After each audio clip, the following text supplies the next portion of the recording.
The city of Awada was a bustling metropolis, where the hum of life never ceased. Among its many inhabitants was Adanma, a young woman whose beauty was matched only by her kindness. She worked as a teacher at a local school, where her students adored her for her patience and warmth. Adanma had recently found love in the arms of Emeka, a handsome and ambitious young man who worked as an engineer.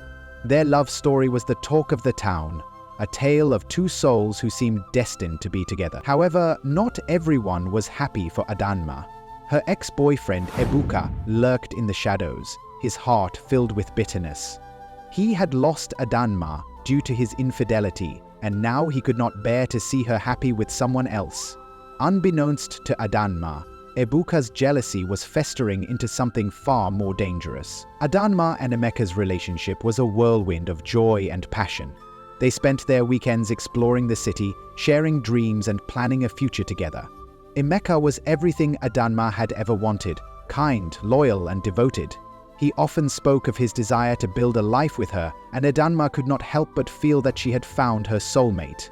One evening, as they sat by the river, Emeka took Adanma's hand and looked into her eyes. "Adanma," he began, his voice trembling with emotion. "You are the most important person in my life. I want to spend every day making you happy." Adanma's heart swelled with love, and she knew that she was ready to take the next step with him. Little did they know, their happiness was about to be shattered. February 14th arrived, and the city was awash with the colors of love. Emeka had planned a special evening for Adanma, complete with a romantic dinner at their favorite restaurant. As they dined, Adanma could sense that Emeka was nervous, but she assumed it was just the excitement of the day. After dinner, Emeka led her to a secluded spot by the river, where a blanket and a bouquet of roses awaited them. As they sat under the stars, Emeka took a deep breath and reached into his pocket. "Adanma," he said, his voice steady now, "I love you more than words can express. Will you marry me?" Adanma's eyes filled with tears as she nodded, her heart overflowing with joy. They embraced, unaware that Ebuka's envy had reached a boiling point. As Emeka drove Adanma home that night, the streets were eerily quiet. They laughed and talked about their future, their hearts light with happiness. Suddenly, a car swerved in front of them, forcing Emeka to slam on the brakes. Before they could react, 4 armed men surrounded their vehicle, their faces masked and their intentions clear. "Get out of the car," one of the men barked, his voice cold and menacing. Emeka tried to reason with them, but they were relentless. They dragged Adanma and Emeka out of the car, tied their hands, and forced them into another vehicle. Adanma's heart raced as she realized the danger they were in. She glanced at Emeka, whose eyes were filled with determination. "I'll protect you," he whispered, his voice steady despite the fear in his eyes. The drive to the forest seemed endless. Adanma's mind raced as she tried to make sense of what was happening. Who were these men and what did they want? She thought of Ebuka, but quickly dismissed the idea. Surely he wouldn't go this far. The car finally came to a stop in a remote part of the forest, where the trees loomed like silent sentinels. The men dragged Adanma and Emeka out of the car and forced them to kneel on the cold, damp ground. One of the men stepped forward, his voice dripping with malice. "This is what happens when you cross Ebuka," he sneered. Adanma's heart sank as she realized the truth. Emeka, however, refused to back down. "If you touch her, you'll have to kill me first," he declared, his voice unwavering. The forest was eerily silent, save for the occasional rustle of leaves in the wind. Adanma's heart pounded as she knelt beside Emeka, her hands trembling. The masked men circled them like predators, their intentions clear. One of them stepped forward, his eyes glinting with malice as he reached for Adanma. Emeka lunged forward, shielding her with his body. "Don't touch her!" Emeka shouted, his voice echoing through the trees. The men laughed, but their amusement quickly turned to anger. One of them raised his gun and struck Emeka across the face, sending him sprawling to the ground. Adanma screamed, but her cries were drowned out by the men's harsh voices. Emeka struggled to his feet, blood trickling from his lip, and stood between Adanma and her attackers once more, deep in the forest. A hunter named Chukwudi was tracking a deer when he heard voices in the distance. Curiosity piqued, He followed the sound, moving silently through the underbrush. As he drew closer, he saw a group of men surrounding two figures, a man and a woman. Chukwudi's heart sank as he realized what was happening. He crouched behind a tree, listening intently. The men were arguing about how to dispose of the bodies. "We'll bury them here," one of them said. "No one will ever find them."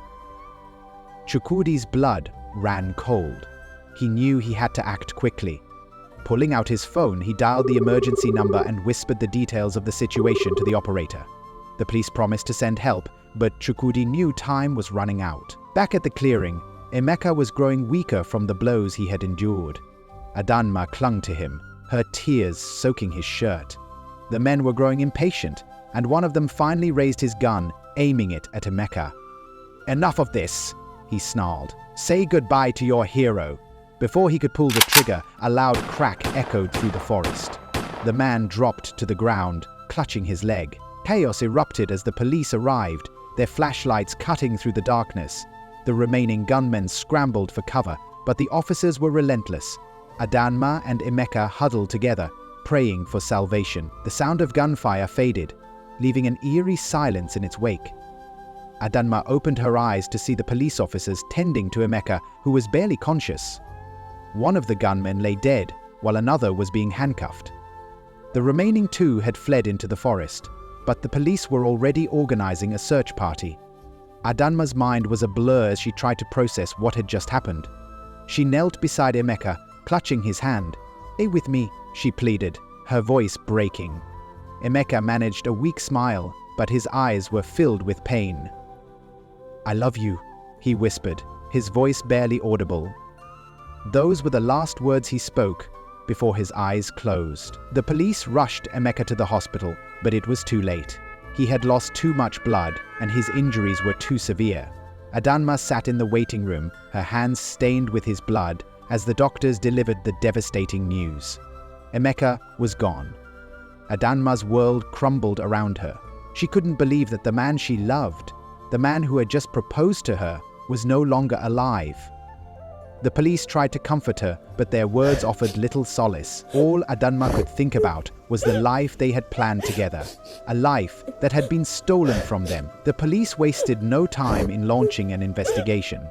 The surviving gunman, a man named Ifeanyi, was interrogated. At first he refused to talk, but the evidence against him was overwhelming. Under pressure, he finally confessed that Ibuka had hired them to kidnap Adanma and kill Emeka. Adanma was devastated by the revelation. She had known that Ibuka was bitter, but she never imagined he could be capable of such cruelty. The police assured her that they would bring him to justice, but Adanma couldn't shake the feeling of guilt.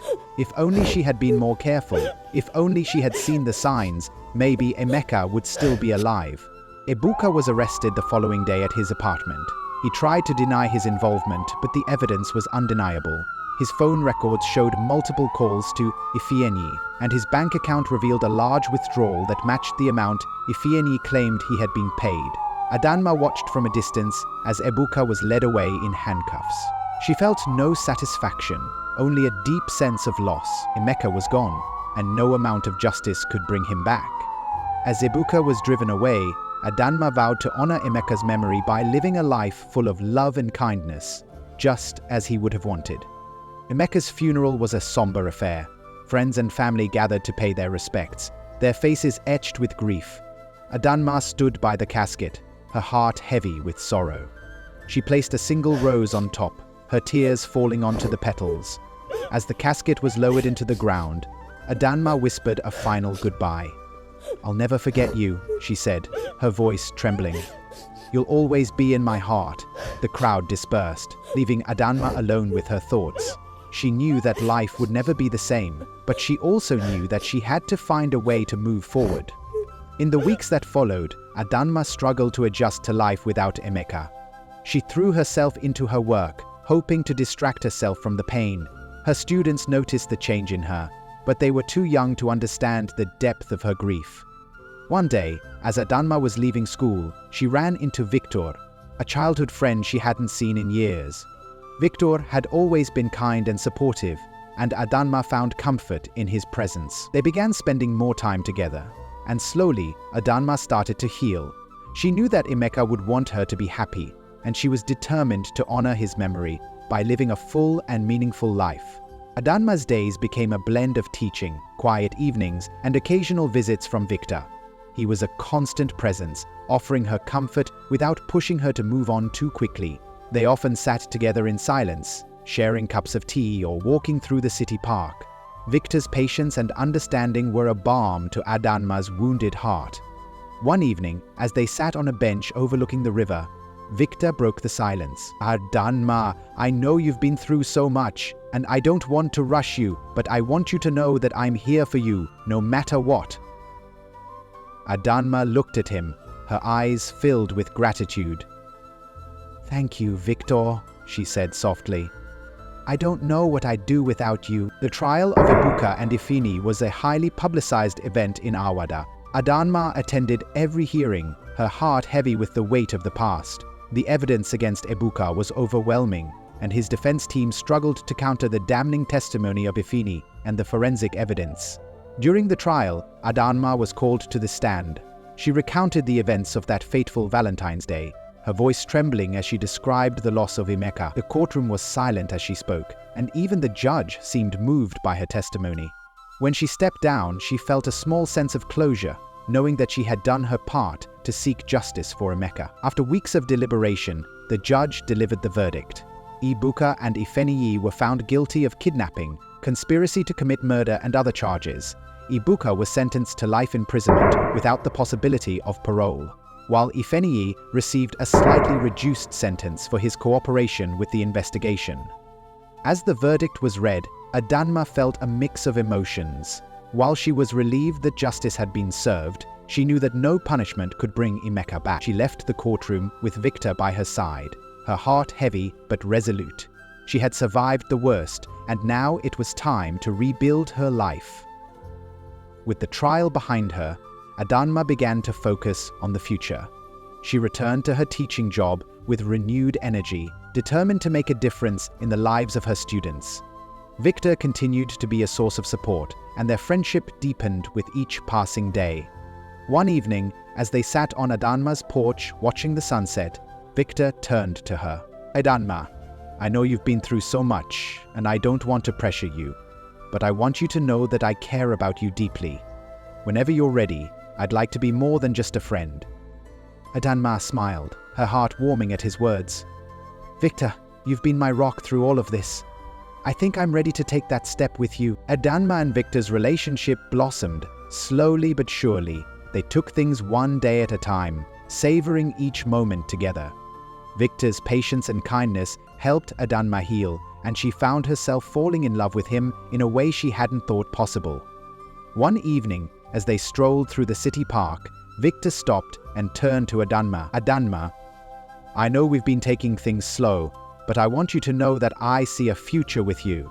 I want to be there for you, to support you, and to love you for the rest of my life." Adanma's eyes filled with tears as she nodded. "I want that too, Victor. I'm ready to start a new chapter with you." Months turned into years, and Adanma and Victor's love continued to grow. They built a life together, filled with laughter, love, and shared dreams. One evening, as they celebrated their anniversary, Victor got down on one knee and presented Adanma with a ring. "Adanma, you've been through so much, and yet you've remained strong and kind. I want to spend the rest of my life making you happy. Will you marry me?" Adanma's heart swelled with joy as she nodded. "Yes, Victor, I will marry you." They embraced, their hearts full of hope for the future. Adanma and Victor's wedding was a joyous occasion, filled with love and laughter. Friends and family gathered to celebrate their union, and Adanma felt a sense of peace she hadn't known in years. As she walked down the aisle, she thought of Emeka and silently thanked him for the love they had shared. She knew he would want her to be happy, and she was determined to honor his memory by living a full and meaningful life. Adanma and Victor's marriage was a partnership built on love, trust, and mutual respect. They supported each other through life's challenges and celebrated its joys. A few years after their wedding, they welcomed a son into their lives. Adanma named him Emeka, in honor of the man who had loved her so deeply. Victor fully supported the decision, knowing how much Emeka had meant to Adanma. As they held their newborn son, they felt a sense of completeness. Adanma knew that while she would always carry Emeka's memory in her heart, she had found a new love and a new family with Victor. Every year on February 14th, Adanma and Victor celebrated Emeka's memory with a quiet ceremony. They visited his grave, placed flowers, and shared stories of his kindness and bravery. It was a day of reflection and gratitude, a reminder of the love that had shaped Adanma's life. As their son grew, Adanma and Victor taught him about the man he was named after. They wanted him to know that love, courage, and kindness were the most important values in life. And as they watched their son grow into a kind and compassionate young man, they knew that Emeka's legacy would live on. Thanks for watching. If you enjoyed the story, make sure to like, subscribe, and turn on notifications so you don't miss any new tales from O2X Folktale Story. Drop a comment below with your thoughts or share your favorite folktale with us. See you in the next one.